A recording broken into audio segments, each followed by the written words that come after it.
आज आपण बसवली आपल्या गाडीवर HSRP म्हणजे हाय सिक्युरिटी रजिस्ट्रेशन प्लेट. आणि तुम्हाला पण तुमच्या गाडीसाठी अप्लाय करायचं असेल तर ते पण सांगतो कसं करायचं.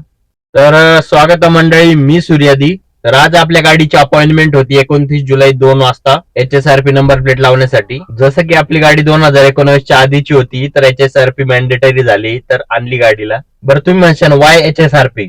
सगळ्यात पहिले जे HSRP नंबर प्लेट मध्ये फोन्ट आहे ते एक कॉमन फोन्ट आहे, म्हणजे कॉम्प्युटरला रिकॉग्नाइज करायला सोपं आहे म्हणून.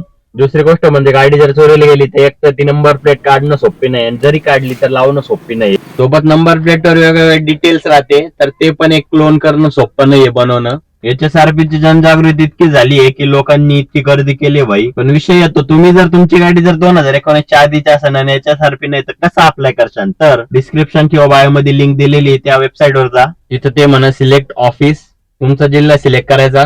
पुढे सिम्पली आपल्या HSRP वर क्लिक करून तुमच्या गाडीच्या डिटेल्स फिल करायच्या. मग पेमेंट करून तुमच्या जवळचं फिटमेंट सेंटर चूज करायचं. अशी पावती जनरेट होईल, ती पावती घेऊन अपॉइंटमेंटच्या दिवशी जायचं आणि HSRP लावून आणायची. आणि 4 व्हीलर साठी ऍडिशनली हे स्टिकर पण भेटतं.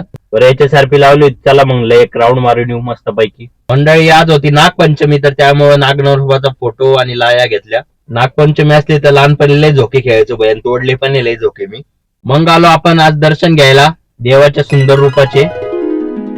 मग काय मंडळी, तुम्हाला जर हा मिनी ब्लॉग आवडला असेल तर सबस्क्राईब करा, इंस्टावर असेल तर फॉलो करा आणि मंडळी सपोर्ट करा पण राव. एवढाच होता आपला मिनी ब्लॉग हसा खेळाचा का गाईज.